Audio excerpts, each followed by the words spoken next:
मकेडोनिया, ऐसे उत्तराखंड स्टेट जैसे जगह है मकेडोनिया, उत्तराखंड, ठीक है, वहां का ऋषिकेश में जाओ, ऐसे, ठीक है, मकेडोनिया उस स्टेट में जाओ, ठीक है। ओके, पहले फिलिपाई जगह में गया, फिलिपाई जैसे देहरादून, उसके बाद थेसलोनिकिया, ऋषिकेश, ठीक है, ऐसे करके पौलुस जी ने किया। तो उदाहरण है, ये उदाहरण के अनुसार बात कर रहे हैं। तो ऋषिकेश में क्या था, तो उस समय है पौलुस जी, उनका जैसे पौलुस जी तो कुछ जानकारी दिया है रोमियो से थेसलोनिकिया, जैसे ना रोमियो, कोरिन्थियों, ऐसे शास्त्र, गलातियों, एफेसियों, फिलिपियों, कोलोसियों, थेसलोनिकियों, ऐसे 7 पत्री, और तिमोथियस, तीतुस, फिलेमोन, ऐसे ना। तो वो जो शास्त्र है जो लिखा है, वो उस समय तो लिखा था नहीं उस समय।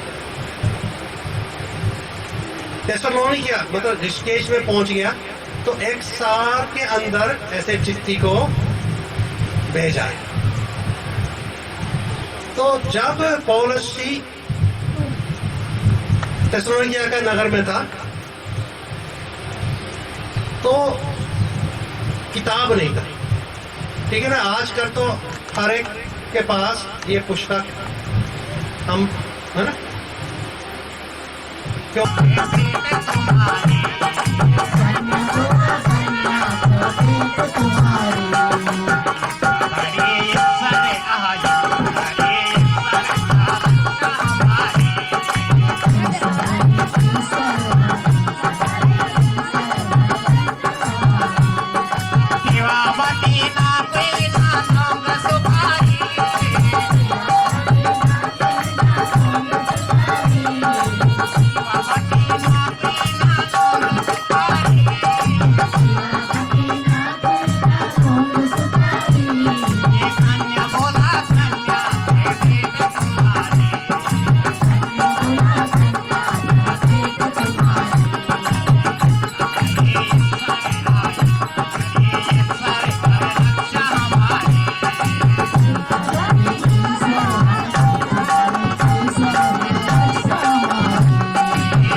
उनके लिए ये अच्छा नहीं था, तो इसलिए परमेश्वर ने वो उनको दिया, शब्द दिए कि आप ये सब छोड़ दो, और अभी से आप चंगाई पा चुके हो।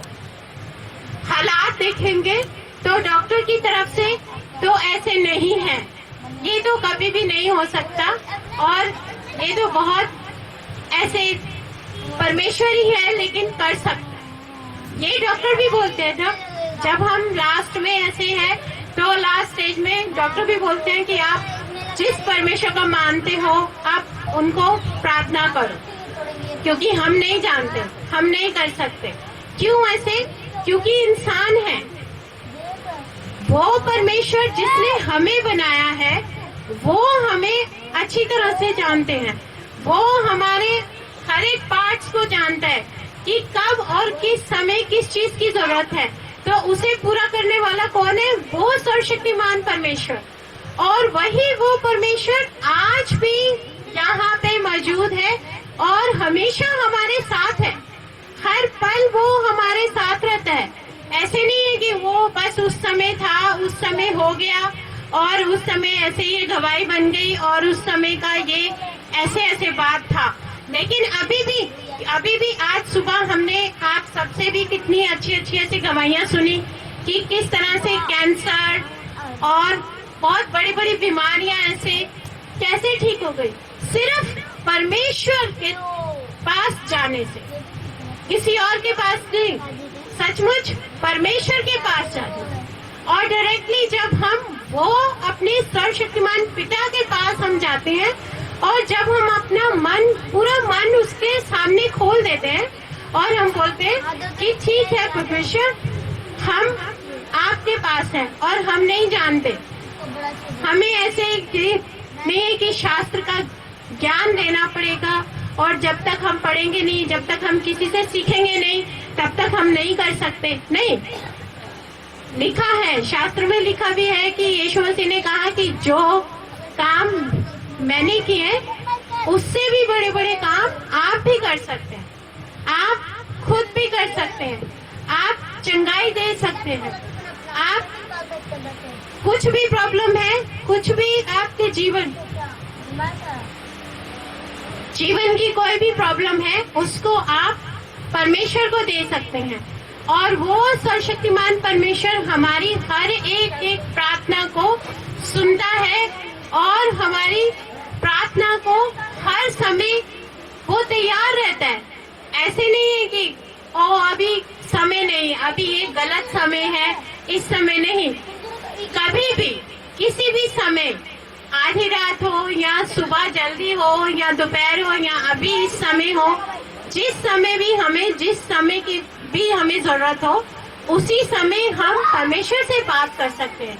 जैसे आजकल हम सेल फोन पे नंबर लगाते हैं और फटाफट हम फ्रेंड से या रिश्तेदार है, कुछ भी बात करनी है, फटाफट ऐसे फोन उठाएंगे और बात करेंगे, है ना, कि ऐसे है, ऐसे है, ऐसे है, सब कुछ बात करेंगे। तो ऐसे ही हम डायरेक्टली ऐसे बात परमेश्वर से कर सकते हैं। परमेश्वर को हम बता सकते हैं कि परमेश्वर, ये मेरी समस्या है, ये मेरी प्रॉब्लम है और मैं आपके हाथ में देना चाहती हूँ, ये अब आप पूरा करेंगे। और जब एक बार हमने परमेश्वर को दे दिया तो उसको हम दोबारा ऐसे सोचने की जरूरत नहीं है कि कहाँ, मतलब कब होगा, कैसे होगा, कौन करेगा। अभी मैंने प्रार्थना तो कर लिया, मैंने ऐसे बोल दिया, ऐसे कर लिया, लेकिन देखने में अभी तो हालात तो बिल्कुल ऐसे हैं, देखने में ऐसे है। लेकिन परमेश्वर कहते हैं कि आप हालात मत देखो, आप ये मत देखो कि डॉक्टर ने क्या बोला, आप ये सुनो और ये जानो और ये मुख से बोलो कि परमेश्वर क्या कहते हैं, परमेश्वर ने हमें क्या कहने के लिए बोला है। परमेश्वर ने सिर्फ एक ऐसे शब्द दिया है कि मुझ पे भरोसा रख, सिर्फ विश्वास कर। और कोई मुश्किल काम तो नहीं दिया ना, कोई इतना मुश्किल बात नहीं है, इतना भारी काम नहीं है कि जो हमसे नहीं होगा। सिर्फ एक सरल और कितना आसान और कितना आसानी से हम ऐसे बात कर सकते हैं और उसको बोल सकते हैं, और सिर्फ हम विश्वास के साथ, और विश्वास भी कैसे, नीति वचन का 3:5 कि जब हम संपूर्ण मन से, पूरे मन से किस पे भरोसा करो, यहोवा पर। ऐसे नहीं हो, अपना मतलब अपने घर में है या ऐसे ओ अपने हस्बैंड पे विश्वास करो। हाँ, हस्बैंड पे विश्वास करते हैं, हमें विश्वास है, हमारे हस्बैंड बहुत अच्छे हैं और परिवार अच्छे हैं, सब बहुत अच्छे हैं, लेकिन हर चीज के लिए हम ऐसे किसके ऊपर भरोसा करना है? सबसे पहले किस पे भरोसा करना है? वो परमेश्वर पर। हमारा भरोसा उस परमेश्वर पर है। उस परमेश्वर पे जब हमारा भरोसा, हमारा विश्वास, हमारे शब्द जब उसके पास पहुंच जाते हैं, तो उसके बाद हमें ये ढूंढने की जरूरत नहीं है कि वो मैंने अभी अभी बोला है परमेश्वर को, लेकिन मुझे कुछ जवाब नहीं आ रहा, मुझे कुछ दिखाई नहीं दे रहा, मुझे पता नहीं चल रहा कि ये तो देखने में तो अभी भी ऐसे ही है, बिल्कुल सेम है, ऐसे है, लेकिन ऐसे नहीं है। परमेश्वर को जब दे दिया तो परमेश्वर ने अपना काम करना शुरू कर दिया है। परमेश्वर आपके साथ है, परमेश्वर हमारा पिता है, और पिता होने के नाते अपने बच्चों के लिए वो कितना अच्छा सोचता है। अपना संसारिक रूप से जो पिता है वो अपने बच्चों के लिए कितना अच्छा करना चाहते हैं।